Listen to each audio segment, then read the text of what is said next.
নিয়ন্ত্রণ হয়। এটা আরেকটা ভুল ধারণা। আপনাকে মূল্য নিয়ন্ত্রণ করতে হবে আপনার পলিসির মাধ্যমে।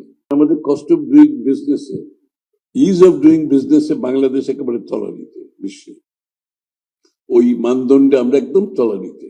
ইজ অফ ডুইং বিজনেস তলানির অর্থ হলো আপনার cost of doing is also going high. সুতরাং আমরা অ্যাড্রেস করতেছি এই জায়গাগুলোতে। আপনি কালকে বক্তব্যে খেয়াল করেছেন, এগুলো অনেকগুলো ডিরেগুলেশন থেকে শুরু করে বিভিন্ন জায়গায় কস্ট কমিয়ে আনার জন্য আমরা অনেকগুলো পদক্ষেপ নিচ্ছি।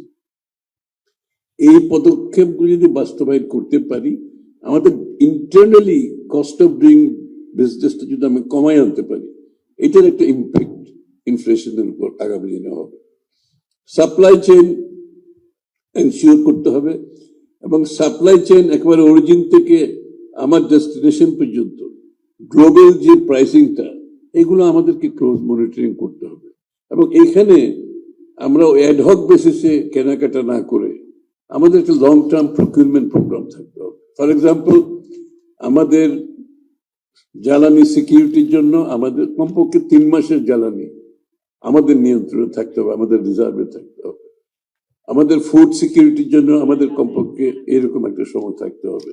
ফার্টিলাইজার সবকিছুতে একটা এই জায়গাটায় যদি আমরা প্রপার প্ল্যানিং এর মাধ্যমে, যেমন আমি একটা এক্সাম্পল দিই, এই তেল কেনার সময়, গ্যাস কেনার সময় যে স্পট বাইং আমরা করেছি, স্পট বাইং এ তো আপনি জানেন আপনার কোনো নিয়ন্ত্রণ নেই কষ্টের উপর। আপনাকে যা বলছে তা কিনতে হবে, 2 ঘন্টার নোটিশ 3 ঘন্টার নোটিশে আপনাদেরকে কিনতে হয়েছে। এই জন্য এই অ্যারেঞ্জমেন্ট গুলো বিগত দিনে করা হয়নি।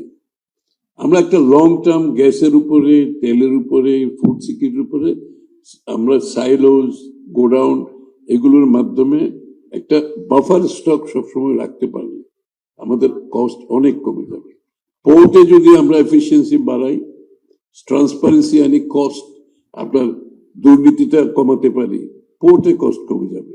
এইভাবে প্রত্যেকটি ক্ষেত্রে আমরা অ্যাড্রেস করতেছি, একটা একটা বক্স আমরা টিক করতেছি যে কিভাবে কস্টটা কমানো যায়। আর মূল্য নিয়ন্ত্রণ, বাজার নিয়ন্ত্রণ পুলিশ দিয়ে, র্যাব দিয়ে, সরকারি লোকজন দিয়ে মূল্য নিয়ন্ত্রণ হয়, এটা আরেকটা ভুল ধারণা। আপনাকে মূল্য নিয়ন্ত্রণ করতে হবে আপনার পলিসির মাধ্যমে এবং আপনার ম্যানেজমেন্টের মাধ্যমে। সুতরাং আমাদের পলিসিগুলো যদি আমরা ঠিক মতো বাস্তবায়ন করতে পারি, আমি মনে করি আমাদের ইনফ্লেশন কন্ট্রোল করা খুব কঠিন হবে মনে করি না। দুর্নীতি, বেতন বৃদ্ধি হলে তো দুর্নীতি কমার কথা। এটা তো স্বাভাবিকভাবে মানুষের যখন অভাব থাকে তখন দুর্নীতির আশ্রয় নেওয়াতে একটা প্রবণতা থাকে, এটা তো অস্বীকার করে লাভ নেই। তা আমরা আশা করছি তাদের দুর্নীতি ছাড়াও সরকারি কর্মকর্তারা বহুদিন ধরে, প্রায় 11 বছর ধরে তাদের কি বলে কোনো ইনক্রিমেন্ট,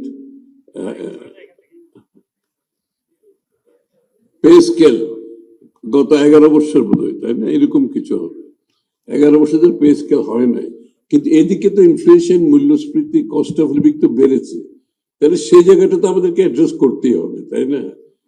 কারণ সরকারি কর্মচারী বলে তাদের কস্ট অফ লিভিং, তাদেরকে কষ্ট পেতে হবে, বেসরকারি খাতে আবার ইনফ্লেশনের সাথে বেতন বাড়বে, এটা তো একটা ডিস্টরশন হয়ে যায়। সুতরাং এই জায়গাটাই আমরা আশা করছি এটার সাথে সাথে দুর্নীতিও কমবে স্বাভাবিকভাবে। তাদের যখন আয় বাড়বে, তাদের যখন জীবনযাত্রার মানে একটু